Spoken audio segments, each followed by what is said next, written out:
اعوذ باللہ من الشیطان الرجیم بسم اللہ الرحمن الرحیم الحمد للہ رب العالمین والصلاة والسلام علی اشرف الانبیاء والمرسلین وآلہ الطیبین الطاہرین۔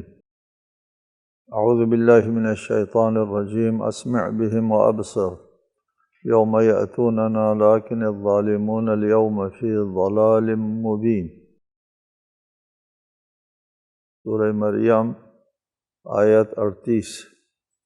جس دن وہ ہمارے سامنے ہوں گے تو اس وقت کیا خوب سننے والے اور کیا خوب دیکھنے والے ہوں گے، لیکن آج یہ ظالم لوگ صریح گمراہی میں ہیں۔ اس بات کا ذکر پہلے بھی ہوا کہ موت جب سامنے آ جاتی ہے تو اس وقت روح کا تعلق جسم سے کمزور پڑ جاتا ہے۔ جس طرح خواب میں کمزور پڑتا ہے، اس سے زیادہ جسم اور روح کا تعلق کمزور ہو جاتا ہے۔ روح جو ہے وہ تقریباً استقلال حاصل کرنے کے نزدیک ہوتی ہے۔ اس وقت، ابھی تو یہ قیامت کی بات ہے یہاں پہ، لیکن اس وقت بھی روح کے استقلال میں آنے سے پہلے بھی وہ باتیں وہ سننے لگتا ہے انسان، اور وہ چیزیں دیکھنے لگتا ہے جو دوسرے لوگ نہیں دیکھ سکتے۔ لیکن قیامت کے دن سارے پردے ہٹ چکے ہوں گے، حقائق سامنے آ جائیں گے، منکشف ہو جائیں گے، ہر چیز جو ہے وہ سمجھ میں آ جائے گی اور ہر چیز کے اوپر قہری ایمان لے آئے گا۔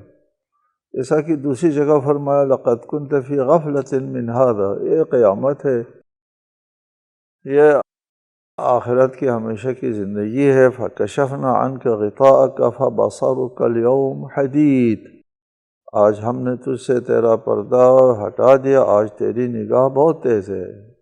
اس آیت میں بھی یہی فرمایا۔ اسمع بہم، یہ افعال تعجب ہے، کیا خوب دیکھنے والا اور سننے والا ہے آج۔ تو قیامت کے دن ہر چیز جو ہے وہ واضح ہو کر کے سامنے آ جائے گی، اور دنیا میں جو پردے ہوتے ہیں خواہشات کے، مفادات کے اور دیگر وہ سب ہٹ جاتے ہیں۔ وَأَنذِرْهُمْ يَوْمَ الْحَسْرَةِ إِذَا قُضِيَ الْأَمْرُ وَهُمْ فِي غَفْلَةٍ وَهُمْ لَا يُؤْمِنُونَ، اور اے رسول انہیں حسرت کے دن سے ڈرائیے۔ وَأَنذِرْهُمْ، حسرت کے دن کے بارے میں ان کی تنبیہ کریں۔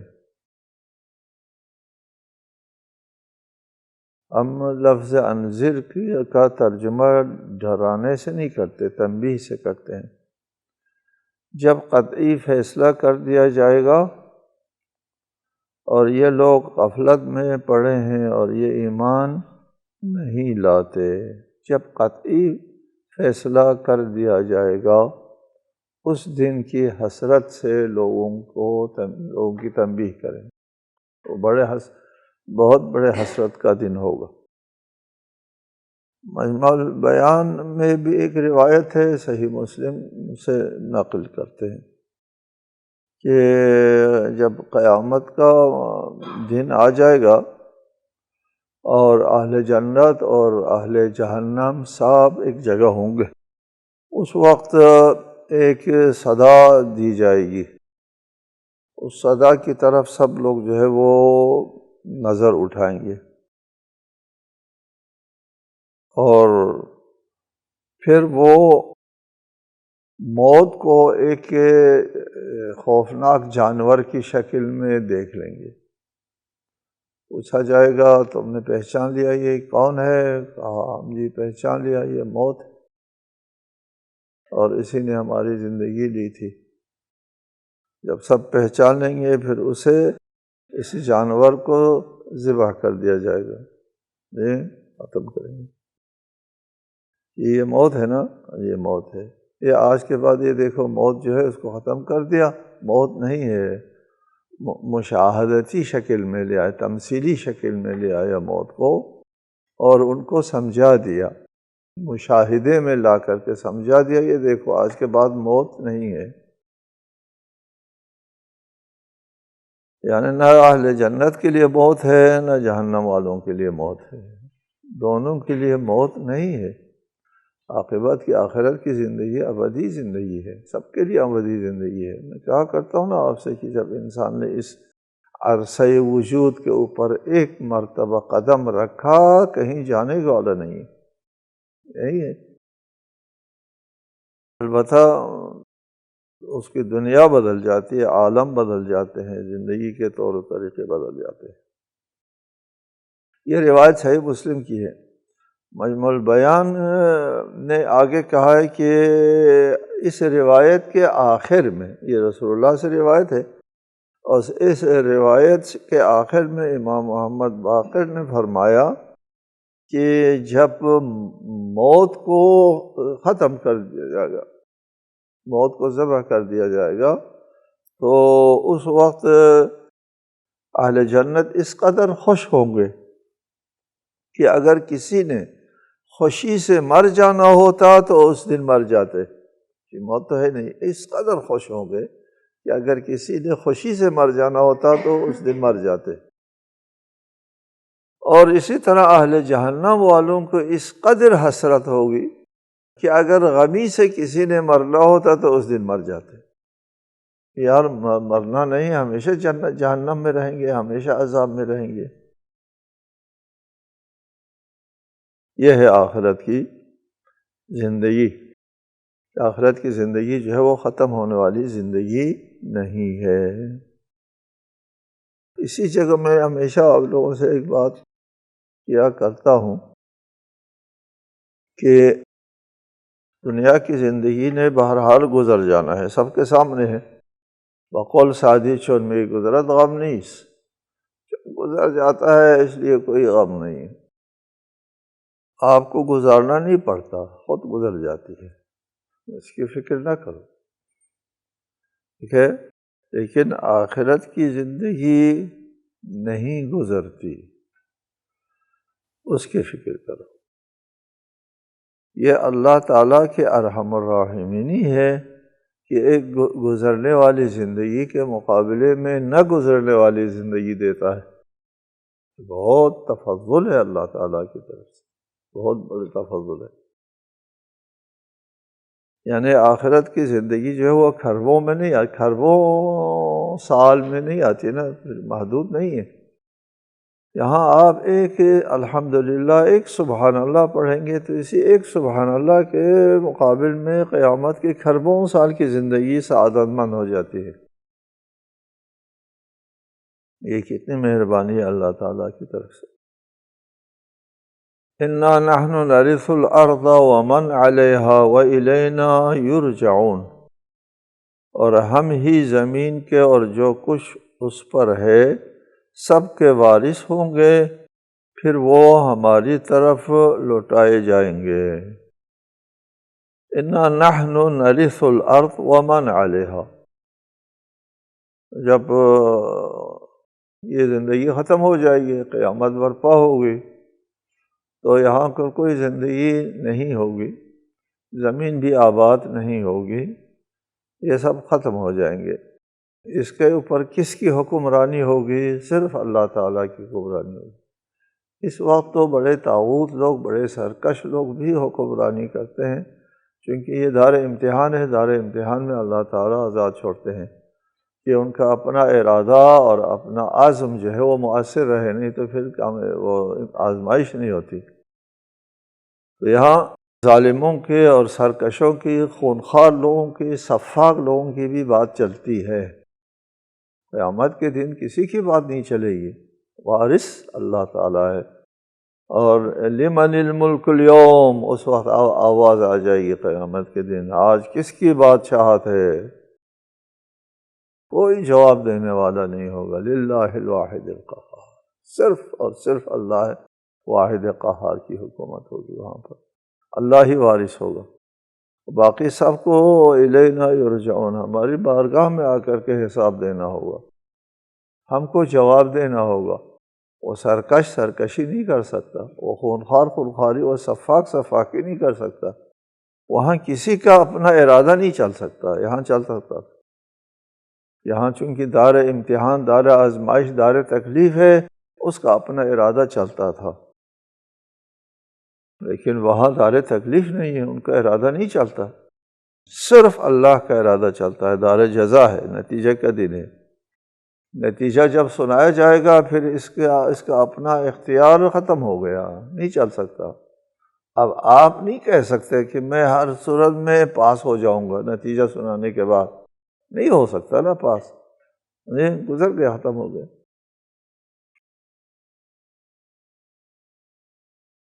وَاذْكُرْ فِي الْكِتَابِ إِبْرَاهِيمَ إِنَّهُ كَانَ صِدِّيقًا نَبِيًّا، اور اس کتاب میں ابراہیم کا ذکر کیجئے، یقیناً وہ بڑے سچے نبی تھے۔ ابراہیم ابو الانبیاء، بت شکن نبی، ان کا ذکر ہے قرآن مجید میں، جا بجا ان کا ذکر آیا ہے۔ انہ کان صدیقا نبیا، وہ ایک صدیق نبی تھے۔ صدیق وہ ہوتا ہے سچا بندہ، وہ ہوتا ہے جو دل میں ایمان بھی راسخ ہو اور اپنے ایمان کے منافی کوئی بھی حرکت سرزد نہ ہو۔ کوئی بھی حرکت اگر ایمان کے منافی سرزد ہو تو پھر اس وقت تو وہ صدیق نہ ہوا، وہ ایمان دل میں کچھ ہے اور عمل میں کچھ اور ہے، اس کو صدیق نہیں کہتے، صادق بھی نہیں کہتے۔ صدیق وہ ہے جو دل میں ہے وہ 100% عمل میں ہو، ان کا کوئی عمل اور کوئی حرکات، کوئی جنبش اپنے ایمان کے منافی نہ ہو، وہ صدیق ہے۔ حضرت ابراہیم کا ایمان اس قدر مضبوط تھا اور خدا پر توکل اور بھروسہ جو ہے وہ اس قدر تھا، اس لیے کہ حضرت ابراہیم کو حنیف کہا ہے۔ حنیف کہتے ہیں یکسوئی، تمام چیزوں سے منقطع ہو کر کے صرف اور صرف اللہ تعالیٰ کے ساتھ مربوط ہونا، وہ صرف اللہ کے ساتھ مربوط تھے۔ دوسری پوری کائنات کو ابراہیم اعتنا میں نہیں لاتے تھے۔ یہ اصل حقیقت کے سمجھنے کا نتیجہ ہے، اس ایمان کا نتیجہ ہے کہ حقیقت یہی ہے کہ پوری کائنات کیا چیز ہے، اللہ تعالیٰ کے مخلوق ہے، اللہ تعالیٰ کے قبضے قدرت میں ہے، اس کی کوئی حیثیت اللہ کے مقابلے میں کوئی حیثیت نہیں، پوری کائنات کی کوئی حیثیت نہیں۔ جو شخص اللہ کو صدق دل سے مانتا ہے اس کے لیے کائنات میں سب سے بڑی طاقت اللہ ہے۔ بیدہ ملکوت کل شیء، ہر شخص کی حکومت اور اقتدار اس کے ہاتھ میں، اور اللہ سے ہٹ کے باقی لوگوں کے ہاتھ میں کچھ بھی نہیں ہوتا ہے۔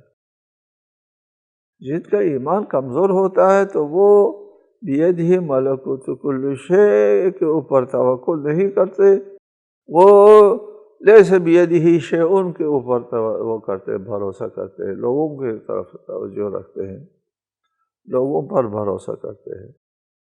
جو اللہ تعالیٰ کے اوپر ایمان رکھتا ہے اور جو مشکل ہوتا ہے یہ ایمان، یہ کامل ایمان آنا کہ صرف اور صرف حنیف ہونا، حنیف المسلم، یہ بہت قیمتی بات ہے۔ حنیف المسلم، صرف یکسو اللہ تعالیٰ کی طرف ہو جاتا اور ساری دنیا سے اپنی توجہ جو ہے وہ ہٹا دینا، یہ حضرت ابراہیم کی یہ خاصیت تھی۔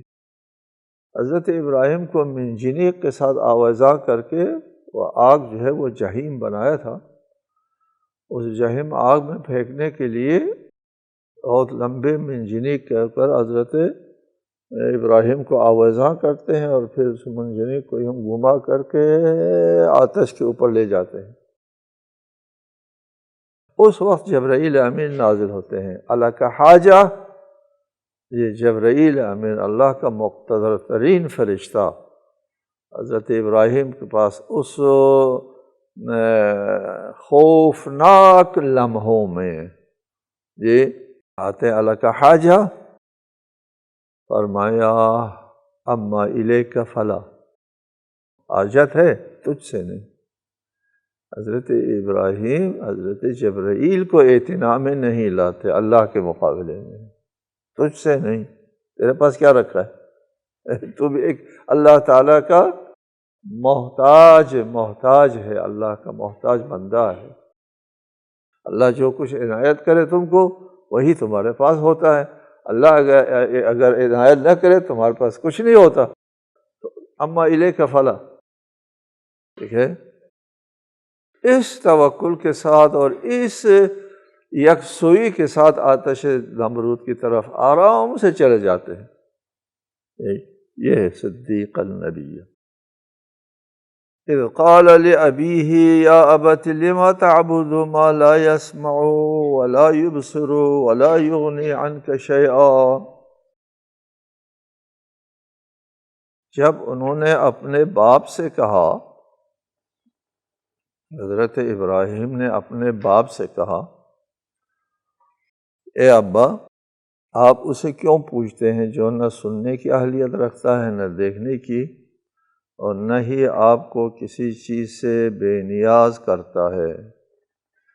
اس بحث میں ہم نے کافی وضاحت آپ کے لیے پہلے بتا دی ہے کہ اب سے مراد سگا باپ نہیں ہے۔ حضرت ابراہیم کے سگے باپ اس وقت زندہ نہیں تھے، وہ اپنے چچا کے پاس ہوتے تھے، آزر کے پاس۔ آزر جو ہے وہ نمرود کے بت کدے کا انچارج تھا، اور بت کدہ عبادت خانہ اس کے پاس ہوتا تھا۔ اس لیے آزر سے کہا کہ ان کا پوجا کرتے ہیں جو نہ سن سکتے ہیں نہ دیکھ سکتے ہیں، یا ابتی۔ آپ کہاں سے کہتے ہیں کہ یہ باپ نہیں تھا؟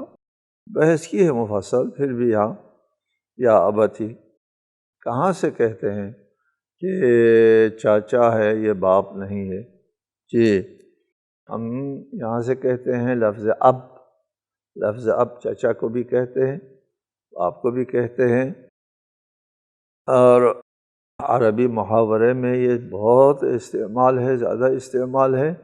لفظ والد صرف اپنے سگے باپ کو کہتے ہیں، چچے کو والد نہیں کہتے، ٹھیک ہے جی۔ اب جو ہے وہ دونوں کو کہتے ہیں، اور قرآنی شواہد بھی موجود ہے ہمارے پاس، ہم نے بتایا تھا آپ کو۔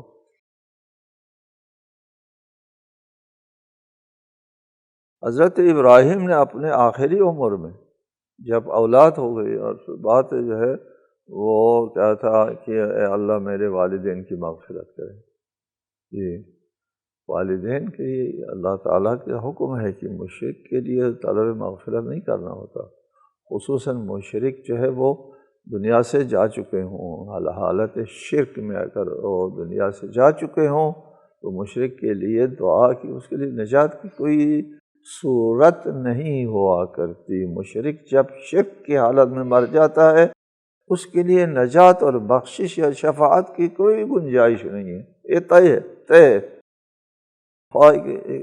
باپ ہو یا ماں ہو، کچھ بھی ہو، وہ حالت شرک میں اگر مر گیا، فرض کرتے ہیں کہ اس کے لیے مغفرت کی کوئی گنجائش نہیں، یہ مسلم ہے۔ حضرت ابراہیم نے والدین کے لیے بخشش طلب کی ہے آخری عمر میں، اپنے آخری عمر میں والد کر کے والدین کے لیے مغفرت کی دعا کی ہے۔ اس سے پتہ چلا کہ ان کے والدین حالت ایمان میں دنیا سے چلے گئے تھے، اور وہ والد اور ہے، یہ اب اور ہے۔ اب کے لیے بعد میں کہا ہے کہ اللہ تعالیٰ نے ایک خاص وقت کے لیے ان کو اجازت دی تھی کہ آزر کے لیے طلب مغفرت کرو، پھر اس کے بعد منع کیا تھا اس کے لیے طلب مغفرت نہ کرو، ختم، یہ حالت کفر پہ مر گیا ہے، یا مرنے کے بعد۔ تو حضرت ابراہیم نے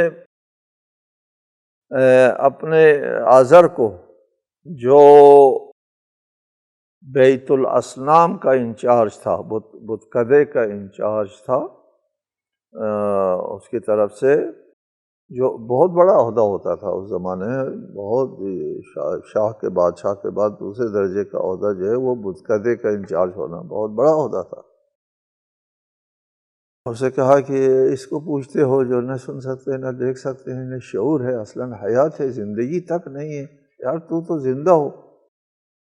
مشرکین کی سوچ عجیب ہے کہ انسان کو اللہ کی نمائندگی کا حق نہیں دیتے، وہ کہتے ہیں انسان اس قابل نہیں کہ اللہ کی طرف سے نمائندگی کا رسول بن کر آئیں، اور اس جامد چیز کو معبود ہونے کا حق دیتے ہیں، درجہ دیتے ہیں۔ ایک جامد معبود ہو سکتا ہے اور ایک انسان کامل جو ہے وہ نمائندہ، اللہ کا نمائندہ نہیں ہو سکتا۔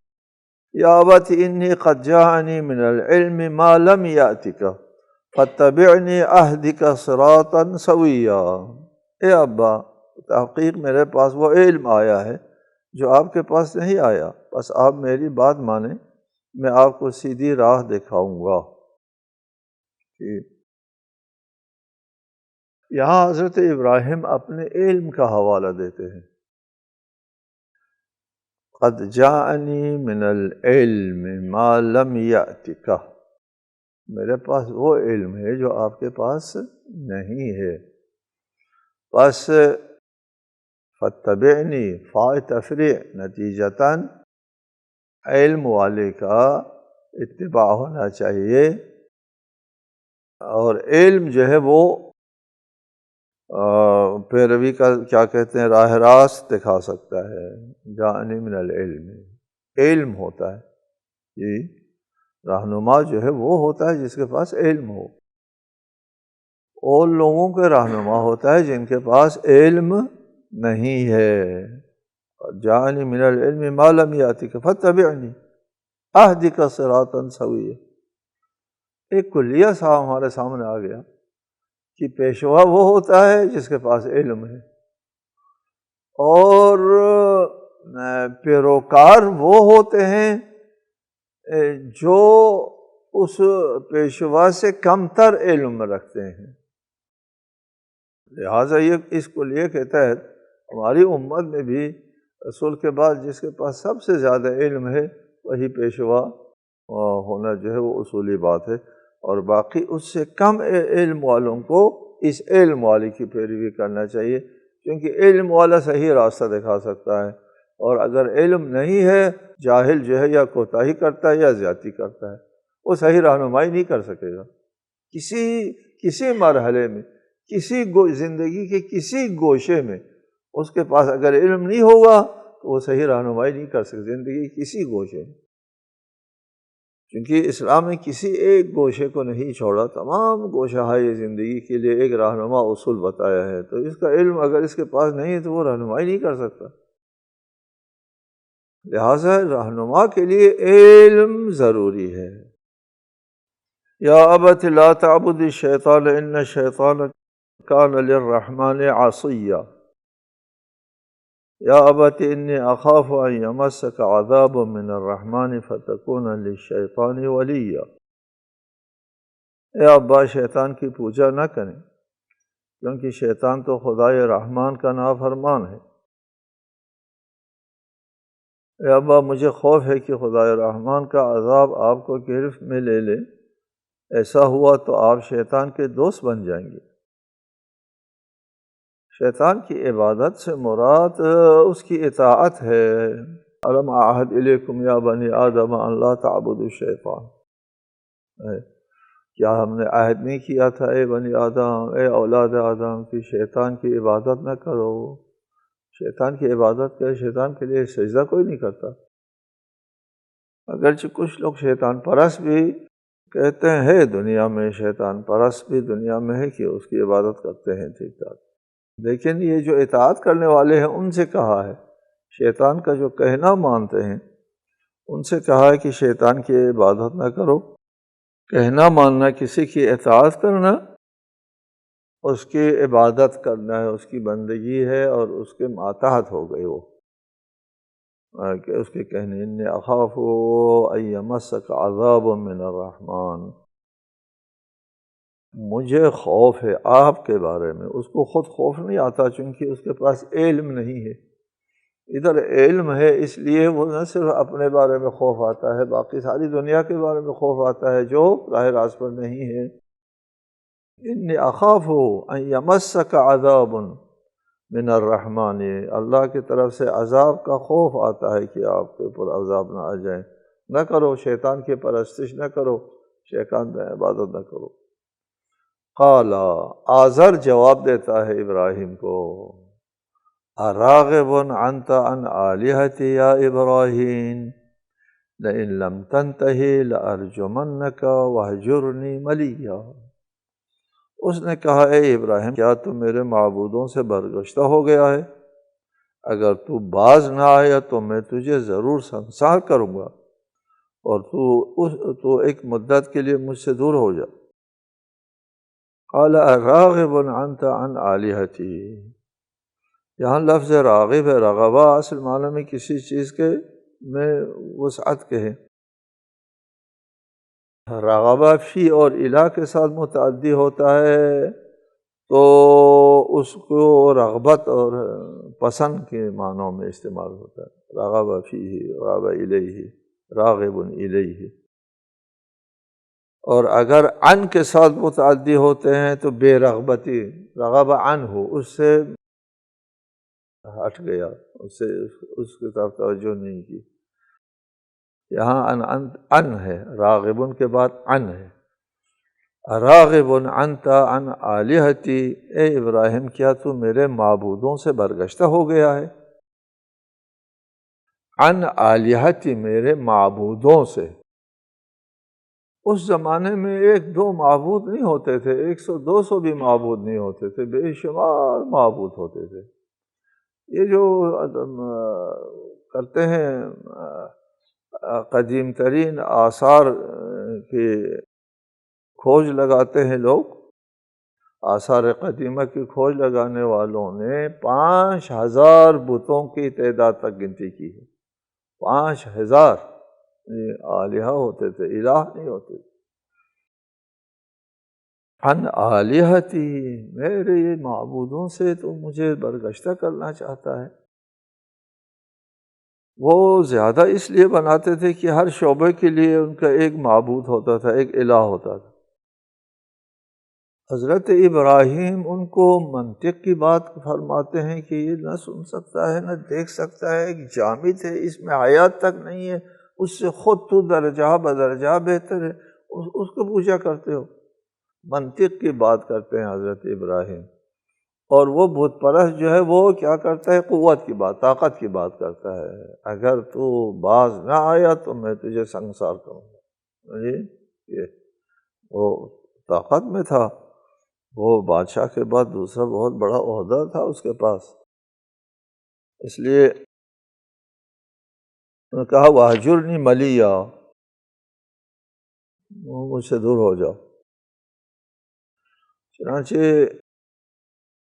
حضرت ابراہیم جو ہے وہ دور بھی ہو گئے تھے اس سے، اس آتش میں پھینکنے کے بعد جب وہ سلامت جو ہے اس سے نجات حاصل کی تو انہوں نے ملک بدر کیا تھا، اسی عراق میں ہوتے تھے۔ حضرت ابراہیم عراقی ہے، اور کی جگہ کے اوپر جو ہے وہاں پیدا ہوئے، اور نمرود کی حکومت جو ہے آثار بابل ابھی بھی اس وقت بھی بہت دنیا کے عجائبات میں سے۔